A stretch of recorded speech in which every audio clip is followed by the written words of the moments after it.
Holiday times are the absolute best, particularly in New York City when you've got a big-time game like we have this weekend. How about Duke and Texas Tech from Madison Square Garden, of all places?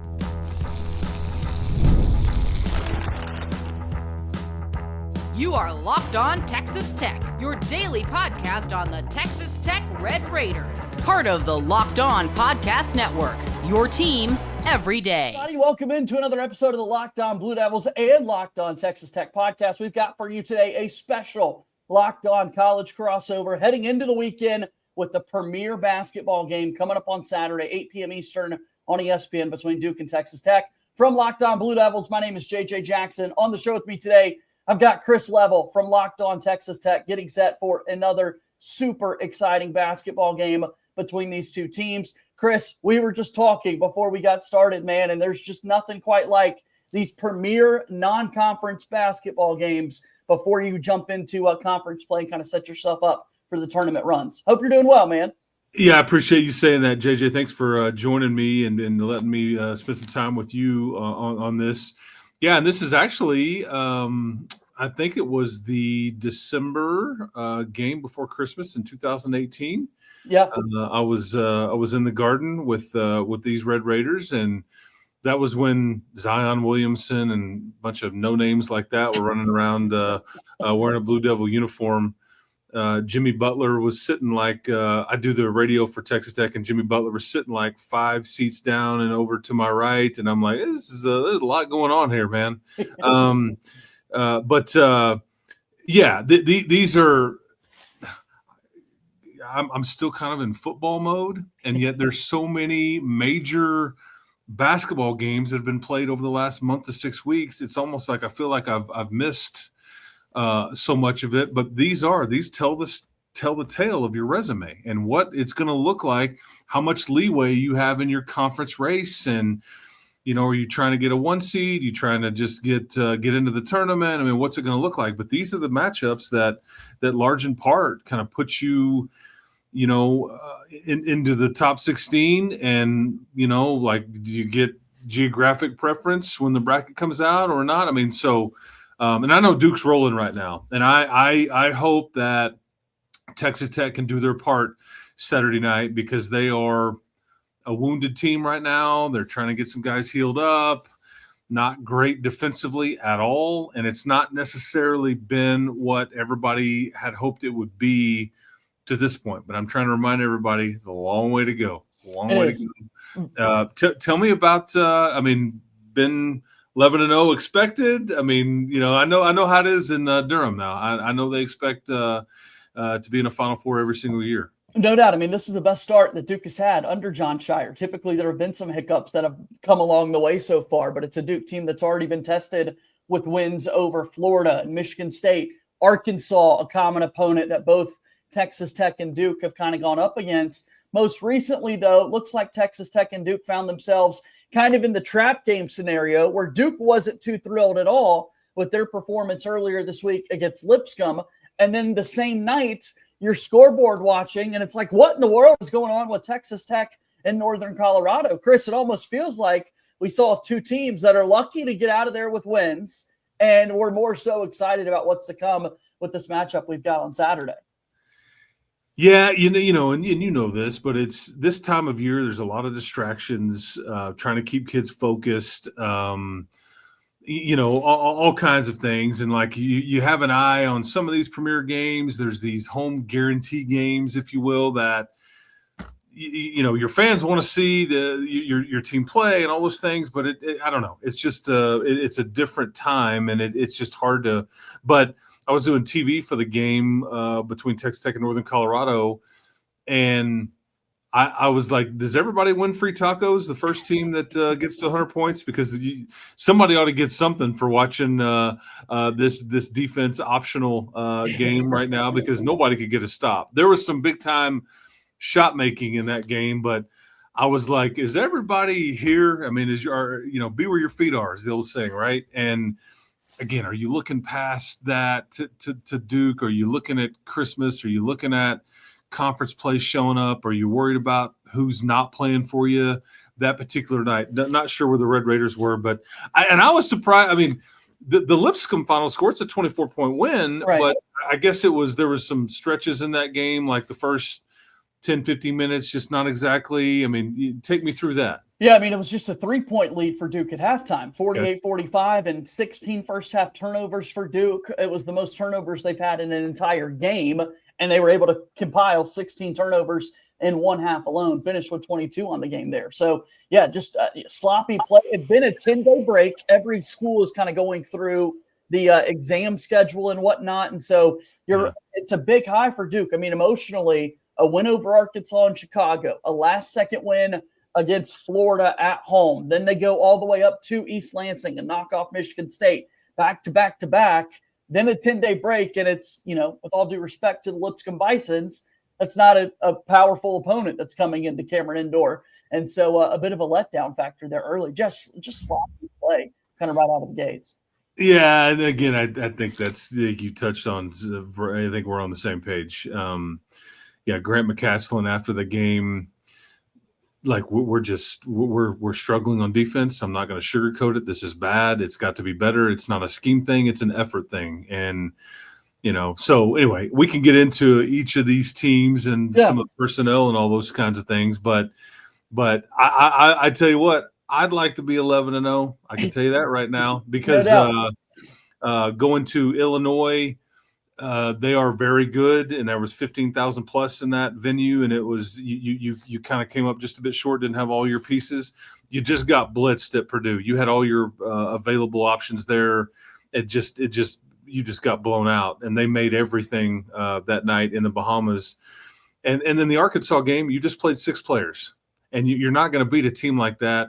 That one was in Dallas. I thought you hung in there. You controlled the first 32 minutes of the game, but then I think you just ran out of gas because of not having enough help available to you. And Arkansas is good, as you guys know. So anyway, but I'd trade some of that for 11-0, man. I got to tell you. No doubt. Yeah, and I'm glad to kind of be in the spot. I know Duke fans are as well. I want to get to more of the questions that you've got for Duke in just a moment. But before we head to this first break, let's get Duke fans up to speed on some more of the personnel with this Texas Tech roster, because this is the Duke team that goes to the Final Four a year ago, Chris. The entire starting 5 is drafted into the NBA. They've got several guys that come back. Not a single scholarship player went into the transfer portal on the roster for Duke. Continuity is the biggest thing that John Shire is preaching, despite having his entire starting 5 drafted a season ago. You look at the offseason for Texas Tech, and even in Durham, everyone's wondering what this JT Toppin fella is going to do. Is he going to go elsewhere?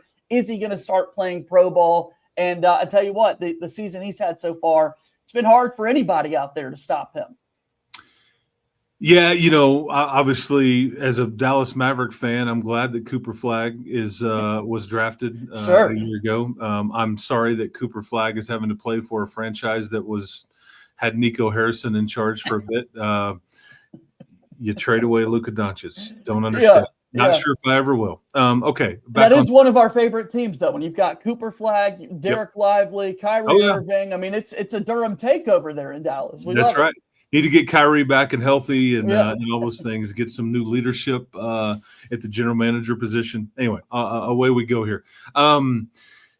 Yeah, and it's interesting because right up the road in Raleigh is really one of your better players from Texas Tech is played last year, and Darion Williams.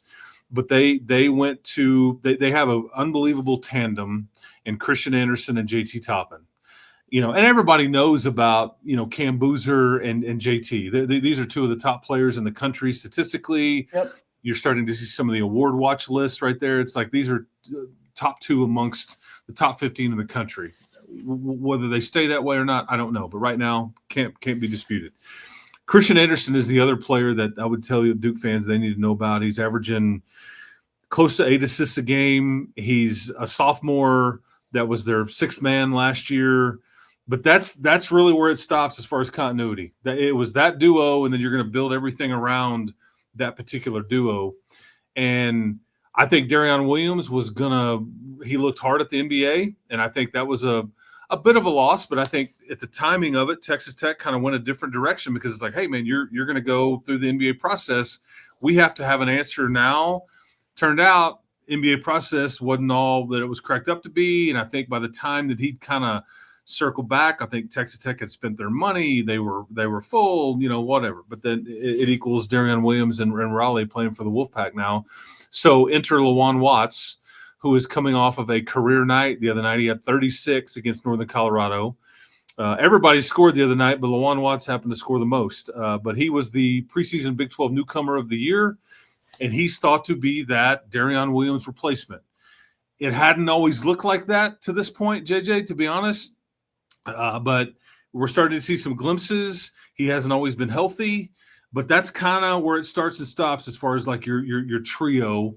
We can get into some of the other pieces too, but those are the names that Duke fans would want to know. And I'm curious, past Boozer, everybody knows about him, but like what are the other key cogs and the other potential draft picks that are on this Duke team? There's a lot of them, and John Shire's been able to recruit that quite well over the last few seasons. The size is something that I think is kind of notable to me when I look at this matchup in particular.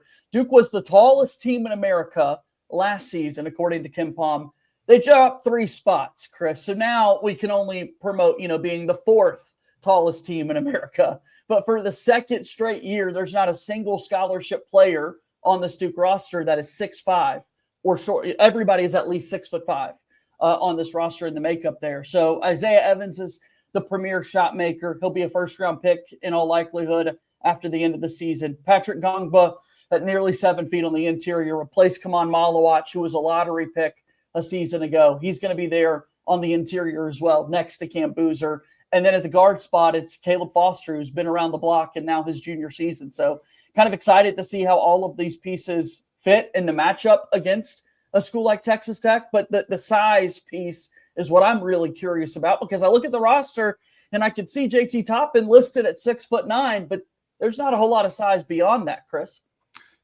And he's not 6'9", if I'm just there we go. Okay. Yeah. He's got really long arms, quick hands. He can jump. Yeah. Yes, he is really good. There's just no doubt about it. He's kind of a tweener. That's why he's still in college and not a bona fide NBA guy, because he's a back to the basket player that is a tweener. I don't know if his game will translate to the NBA as like a bona fide guy or not. But hey, man, he's making some good money in college right now, and I think Texas Tech is happy to have his services.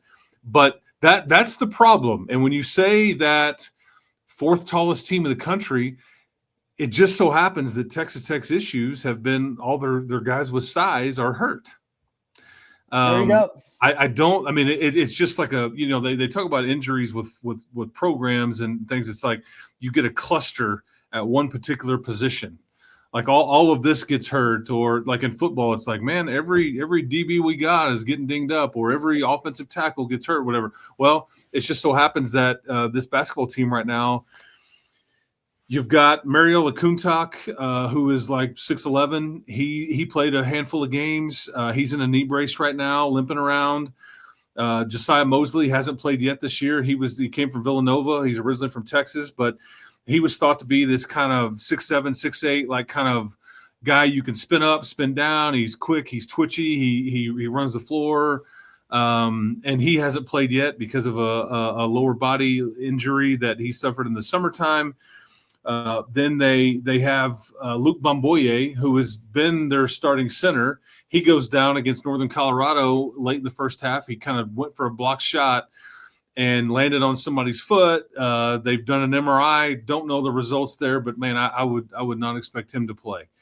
So JT Toppin is the tallest guy you've got, and there is no backup really, because all of them are dinged up. There is a young man by the name of Latrell Hoover that is a 7-foot high school player. They added late in the mix because I think they wanted a bit more depth, but they have tried to redshirt him. And are you to the point where you say, you know what, let's do it. Let's just play him. And then I don't know, but that's the only size to speak of. So it's like you've got 6'11", 6'8", and they're all, and then a 7-footer all sitting out right now because of injury. And JT's that he's having to play the 4 and the 5, and then LaJuan Watts plays the power forward, but he's only 6'6". So they're all skilled. They're all good. They'll compete. That's the part that worries me about this matchup. Styles make fights. Well, sometimes so does a lot of size versus not a lot of size. And that's kind of what won the game for Arkansas at the end. You hung in there, you made shots, but then you just couldn't keep them away from the rim. You couldn't keep them off the glass. You lose a close one. And if Duke's able to clean up the glass, I think they'll be in a good spot. For Duke fans out there, I think it's clear what we're hearing. Cam Boots for Patrick Gongba, attack JT Toppin, try to get him into foul trouble a little bit and see what can work from there. All right, well, let's continue this conversation. There are more thoughts, I'm sure, that Chris has about these Duke Blue Devils ahead of the matchup coming up on Saturday. And we'll do that after we take our first break here on this Locked On College crossover. Locked On Blue Devils and Locked On Texas Tech. Our show today here is brought to you by our friends over at Wayfair. The holidays always show up faster than we expect. And if you're still putting together gifts, last-minute decor, or getting your home ready for guests, Wayfair has you covered. Whether you need a quick room refresh, new bedding, or those final seasonal touches, Wayfair makes it easy to get what you need fast. Wayfair truly is your one-stop shop for everything home, with decor, furniture, kitchen essentials, and gifts for every style and every budget, all delivered quickly and easily. The selection is so huge. I'm amazed every time that I'm on the website, just getting overwhelmed by the number of different options that Wayfair has available to you. So easy to shop by style. It helps pick up pieces that actually fit your home instead of guessing. Get last-minute hosting essentials, gifts for all your loved ones, and decor to celebrate the holidays for way less. Head to wayfair.com right now to shop all things home. That's wayfair.com, Wayfair.com. Wayfair, every style, every home, a proud sponsor of the Locked On Podcast Network. Show today is also brought to you by our friends at FanDuel, America's #1 sportsbook. Hey, listen, NFL Sundays, they move fast. One big play and suddenly everything feels different. That's what makes live betting with FanDuel so exciting. You're not just watching the game, you're reacting to it in real time. With FanDuel, you can place bets as the action unfolds. Every drive, every momentum swing, every highlight moment. Live betting is the best when games start to shift. A wide receiver gets hot, a defense tightens up, or momentum flips after a turnover. Guys, there's only 3 weeks left in the NFL season, and every single playoff race right now is super intense. So if you want to be in the middle of the action this season, visit FanDuel.com and place your NFL live bets all season long. FanDuel, the game moves fast, and so can you, as FanDuel is a proud sponsor of the Locked On Podcast Network. All right, welcome back in. It's the Locked On College crossover. I'm JJ Jackson from Locked On Blue Devils with Chris Level from Locked On Texas Tech. We've got a premier game, Saturday night basketball, Madison Square Garden. Chris, let's talk about my squad. Let's talk about the Duke team a little bit. What do you think Texas Tech fans are looking at right now as they get set for the game? Potentially a problem. Yeah, that's what I think they're looking at. And correct me if I'm wrong, doesn't Duke, they do this every year in the Garden around this time. They play the one game there. It's kind of an annual tradition. Yeah, kind of explain that. Yeah. I mean, they've always kind of looked at Madison Square Garden as Cameron North is kind of their name for it, the home away from home. Duke already played there this season against Kansas in the Champions Classic. And so, that'll rotate site to site every single season. But if there's not a game already scheduled at Madison Square Garden, it started with Coach K. He wanted to make the trips up there. So many Duke alums in the area up at the city around the holiday times. And so, Duke does what they can to get up there and play at MSG. Yeah, and it's I remember in the first matchup, it was an honor for Chris Beard and company to get into that game and be considered good enough to play in that matchup. And there was a lot that was put in that game, and obviously Duke won it. But take me through the Boozer twins. Why is one of them so much better than the other? At least on paper. It's kind of strange. Yeah, and why is one of them? This would be a scientific question, I suppose, Chris. But one stands at 6'9", 6'10". The other is Caden Boozer, a 6'5" guard. I mean, it's quite different. And clearly, their father Carlos, playing in the post, was able to teach Cameron a thing or two about that position a whole lot easier than Caden Boozer at that guard spot. Caden's shot is coming along. He truly is every sense of the word point guard. That's him to a T. He's not going to be looking for a shot often, hardly at all. He really wants to be able to get Duke into their offense. And a lot of people thought he'd have a little bit of a larger role this year because of the 2 seasons we had seen already from Caleb Foster, who is a former McDonald's All-American and a highly recruited guy, but it's just been a tough go of it to start his college career for a variety of different reasons.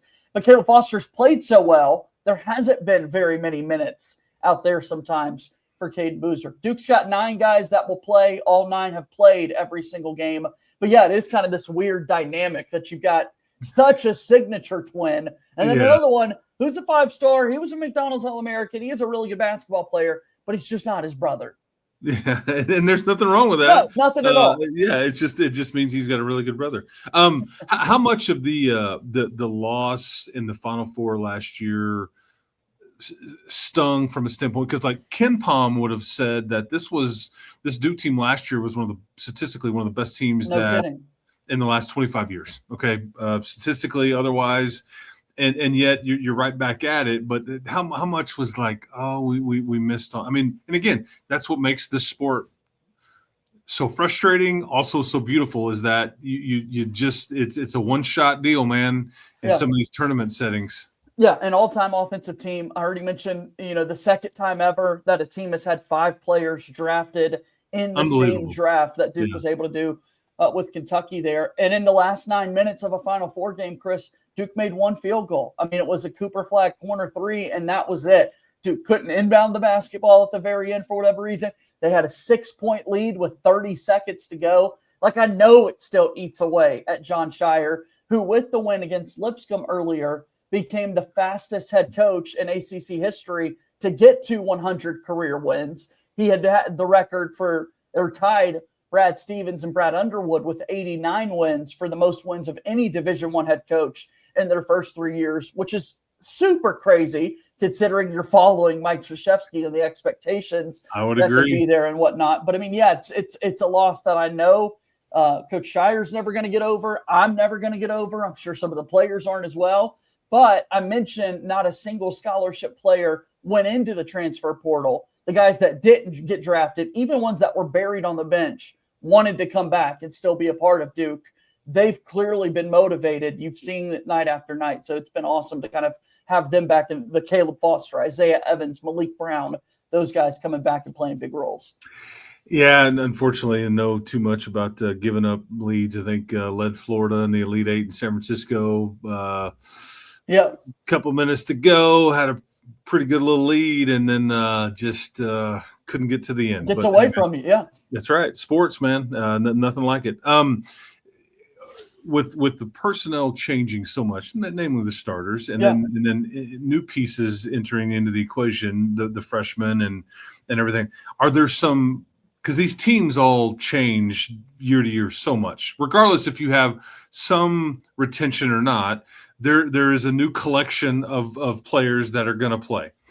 Is there some staples for Jon Scheyer that, or some non-negotiables that this is what we will be, regardless of who's wearing the uniform? This is what we're going to hang our hat on. And obviously everybody wants to play good defense, and you want good shooters, and you want to do this and that. But are anything that sticks out to you that a Texas Tech fan would be like, okay, every year they're going to be focused on this? Yeah, I love that question. And I think particularly this season, when you look at the size, I think for one has been clear within the first kind of 4 seasons now that he's been on the job. Loves having positional size, and the idea of then with positional size, it's kind of an oxymoron that you turn it into positionless basketball, that so many different guys are able to do so much. So do not be surprised at all when you see Cameron Boozer grab the rebound himself, much like Cooper Flag a year ago, and say, I don't need to give this up. I'm just going to bring this up the floor myself and kind of get us into a set and get us into offense. And then, getting after it. Defense is absolutely a non-negotiable with what Duke's going to do. The one thing, 11 games in with 11 wins, again, no losses, that Scheyer keeps coming back to, he keeps talking about, I don't have a closing 5. Like, I want to be able to point to 5 guys that when we need to win, we can go to these 5 guys. But it's been a different set of 5 guys every game so far this year. And I guess in some ways that's a good thing, but he keeps bringing it up as if it's a problem that he wants to fix, to where there are the 5 guys you can always identify and whatnot, particularly kind of at that wing spot. Duke's got a pair of highly recruited freshmen in Dame Sarr and Nick Kamenya, who have had up and down starts to their college careers. They've kind of alternated in and out. I mentioned the dynamic between Caleb Foster and Caden Boozer at the point guard spot. They've come in and out a little bit. But, yeah, just the rotation's always kind of shifting in the units that are being played. If he's worried about his closing 5 at 11-0, he's got some champagne problems. I respect it. I trade with you right now. I'm looking for I'm looking for the closing 5 too, because sometimes you hadn't had enough healthy players to finish out games, But to each his own. But this will be a very tough task for Texas Tech. I wish that you could put your best foot forward and that Luke Bamboye and Josiah Mosley were healthy and available, and that they had been, because I think Texas Tech would be a far different team. But right now it's just it's a thin team with a couple of really, really good skilled players, but they can only do so much. Now, Watts is the variable. If he plays anywhere to the point, because what I saw against Arkansas, and we've been waiting for this. I don't think LSU is very good, just to be honest with you. Texas Tech was in it was the day after the Big 12 football championship game. So that was in Arlington. The day after, they played basketball in Fort Worth against LSU. LSU comes in undefeated. They crazy athletic and all these things.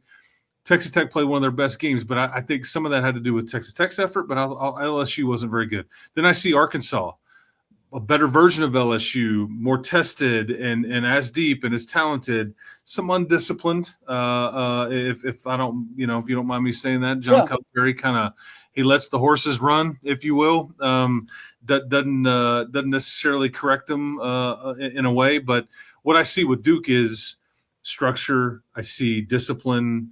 Then you see size. That's a nice little trio, because you're good at what you emphasize. And if you emphasize discipline and size and some of the things, if you can kind of corral some of the other things that you're looking to get done, it's just it's going to be a problem. I just wish that Texas Tech had a full complement of their team that they thought they were going to have, but that's just not the way it works. And we'll see what they can come up with. Yeah, I'm excited. I mean, it's going to be a great game. Saturday night again, 8 p.m. Eastern on ESPN. We'll step aside one more break, and when we come back, we've got a couple of final major game storylines that we want to dive into ahead of a big one between Duke and Texas Tech. This is a Locked On College Crossover. The show here today is brought to you by our friends at Rocket Money. Do you ever feel like money just disappears each month? It happens fast. A few subscriptions here, an impulse buy there, and suddenly the numbers in your bank account don't match the numbers in your head. Rocket Money helps you get that clarity, track every dollar, and stay in control of your finances, because managing your money shouldn't feel like a second job. Rocket Money does the heavy lifting for you so you could save more and stress less. Rocket Money finds subscriptions you forgot you were paying for and helps you clean them up quickly. Seeing all your spending on one dashboard makes it easier to understand where your money is going. Go ahead and take control of your finances and cancel your unwanted subscriptions with Rocket Money. Go to rocketmoney.com/lockedon today. That's rocketmoney.com/lockedon. rocketmoney.com/lockedon. Rocket Money is a proud sponsor of the Locked On Podcast Network. All right, here we go. Last segment today on this Locked On College Crossover. I'm JJ Jackson from Locked On Blue Devils, and this is Chris Level from Locked On Texas Tech. Subscribe to our YouTube feeds and wherever it is that you get your podcasts. We hope that you'll take the opportunity to join the Locked On Everydayer Club. A lot of big things coming here as we are part of the #1 sports podcast network in the world. Chris, I got to get to a thought I have with this game in particular and the series history between these two teams. We've mentioned a couple of the meetings already, having only met twice, once to the exact same date, December 20th of 2018, the game in Madison Square Garden, Zion Williamson and company for Duke. He had 17 and 13 in the game. Jarrett Culver, the leading man for Texas Tech. Then there was a Sweet 16 matchup that took place in 2022. Paulo Banchero led the way offensively for Duke. It was Bryson Williams who scored a team-high 21 for Texas Tech. My point here, Chris, is that in that 2018-19 season, Duke gets bounced by Michigan State in the Elite Eight, but you guys head off to the Final Four and put together a good run. Duke wins the Sweet 16 game in 2022 and goes on to the Final Four. The stars are aligning, man. For whatever reason, when these two teams play, somebody ends up making it to the Final Four. Yeah, that's right. I mean, and I will tell you, in that 18 game, Chris Beard would go on to say that that's where they kind of learned that, okay, we can do this. Like we belong. We can, even in a loss, there were certain things where they gleaned from that environment, that game, that took them to a Big 12 championship and again, speaking of leads, like you had a national championship, you had a national championship won, and you couldn't. Those Cavaliers, yeah. Oh my gosh, yeah. And that's one you may never get another shot at it. But that's just the reality of it. Yeah. Do you foul up 3 or not? I don't know. That will be debated till the end of time. But yeah, I mean, I think, and I think for Texas Tech, it has been nice to. I don't know what kind of effort you're going to get. I've kind of laid out some of the concerns I have here, but it is nice that you are in a different caliber of conversation as it relates to your basketball program. You've been in multiple Sweet 16s. You've been to a Final Four. You've been to multiple Elite Eights in 5 or 6 of the last 7 or 8 years. So you are investing financially into your basketball program, and we know what that means, right? Yeah, absolutely. You're taking care of the right guys, right? And you're not skimping. So I think that they want to continue to do that, but it's fun to play these kind of games because in a way the loser doesn't get punished. The winner gets some juice from it, and the winner doesn't get punished because it's a quad 1 loss. Well, you're willing to go play it versus going to play a Lipscomb or a Northern Colorado at home. And I'll tell you what benefits you more, a loss in a quad 1 neutral site game than a home win over Lipscomb or Northern Colorado. Amen. Them's the rules. Yep. I mean that's just the way it goes. So, but yes, I appreciate the. So hopefully these two teams headed for greener pastures after this game, win or lose. Yeah, I mean New Year's resolutions are already checked off for us, right? I mean just follow the season as it goes. I think coming out of a game like this, non-conference season starting to wind down, a couple of games may pop up here and there for these two teams, but then you really dive into conference play, Big 12 play for Texas Tech, and then getting set for ACC play for Duke. After this game, Duke's got an 11-day layoff for the holidays and whatnot. So hopefully there's not, some rust that comes into play for their ACC opener against Georgia Tech. But yeah.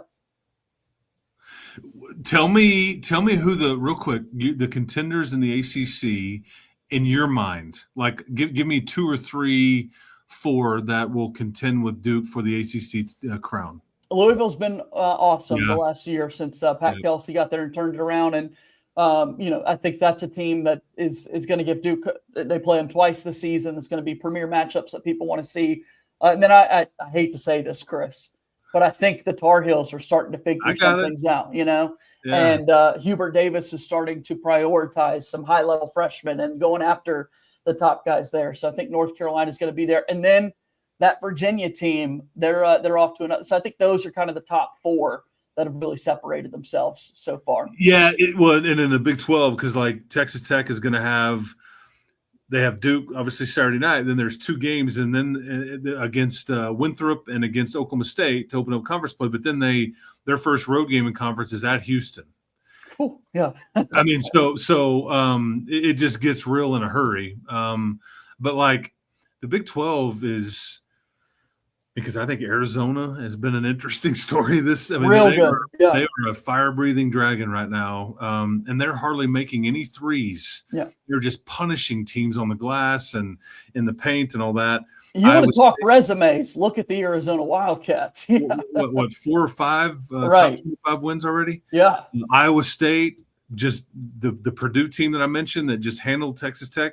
Iowa State goes in there and just does very bad things to the Boilermakers. So, and then there's obviously Houston and Kansas with Darren Peterson if he can ever get healthy, and so on and on it goes. So, a couple of loaded leagues, and it should be fascinating. But Looking forward to this one. Hopefully it's fun, and I hope the Red Raiders put their best foot forward. We'll see. Are you in the predictions business, Chris? I asked that question because when I'm posed a prediction, it's impossible for me not to pick my guy. Like, I don't think you'll never find evidence of me going against a Duke basketball team. I always feel good kind of going into these things. Well, and I'm on the broadcasts, so I don't usually do that. Only thing I would offer up, and I don't think I've really hit that well. Try to keep it real. This one worries me. Yeah. This one worries me. If you had your guys, I would love to see what it looks like. But I would say the same thing about because I think if you had your guys, you played Illinois to the very end at their place and just couldn't get over the hump. Same with Arkansas. You weren't changing the Purdue game. I don't care who you had playing. I don't care if Giannis Antetokounmpo was playing for you. It wasn't going to go well that night. This one worries me. It's just it's seemingly a bad matchup, and I know that Grant is a really good coach. He's finished in the 3 years he's been here. He's finished in the top 3 in the Big 12 Conference both years, and that is heavy steps because this is a very good basketball league. But you got to get healthy. And it's hard to defend with smaller players, at some point. It's science, I think, as you mentioned earlier. Well, definitely. Well, we'll certainly have everybody covered when it comes to this game. It's been awesome to be able to have a college crossover here that we're able to do again on the #1 college sports podcast network that's out there here with Locked On, your team every day. In addition to this, you mentioned it already. You've got everybody in the Red Raider world ready to go for the college football playoff. We're fired up for the Tony the Tiger Sun Bowl there in your great state of Texas against Arizona State coming up a little bit later. So, really excited for everything to come here. And Chris, this has been fun, man, getting together and getting to do a crossover like this. Yeah, man, appreciate it, JJ. You're all class, man. You do a great job. Thank you for having me. I enjoyed it as always, and maybe there's a time down the line we do it again. Exactly. Looking forward to that day for sure. And hopefully these teams, one of them, maybe both, destined for the Final Four. That's the one thing you learned from this college crossover here today. For Chris Level, I'm JJ Jackson. Enjoy the game. This is the Locked On Podcast Network.